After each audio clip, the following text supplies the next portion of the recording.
एक तरफ वनवासी और दूसरी तरफ आदिवासी। आदिवासी आपका नाम है, ये आपने अपने आप को दिया है और इसका मतलब होता है कि जो इस देश के, इस जमीन के पहले मालिक होते थे, जो यहां सबसे पहले रहते थे। वनवासी का मतलब वो लोग जो जंगल में रहते हैं। वनवासी का मतलब आपका कोई कल्चर नहीं है, आपकी कोई हिस्ट्री नहीं है, आपकी कोई भाषाएं नहीं है, आप सिर्फ जंगल में रहते हो।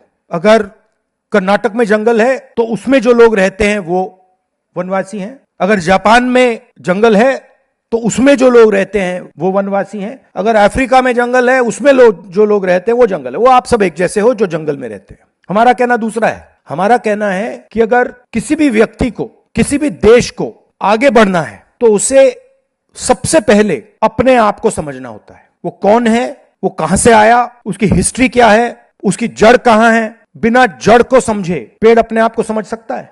सवाल नहीं उठता। और आप हिंदुस्तान की कल्चरल जड़ हो।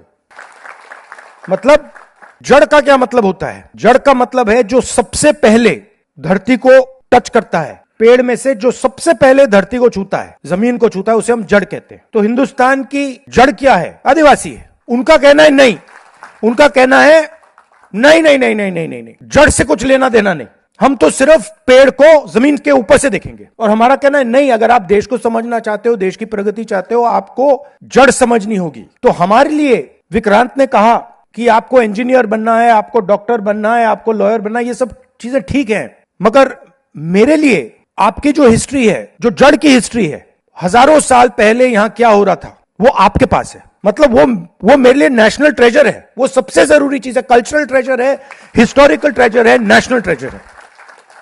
और ये इस शब्द वनवासी जड़ को काटना चाहता है, नेशनल ट्रेजर को मिटाना चाहता है, नेशनल हिस्ट्री को दबाना चाहता है। ये लड़ाई है।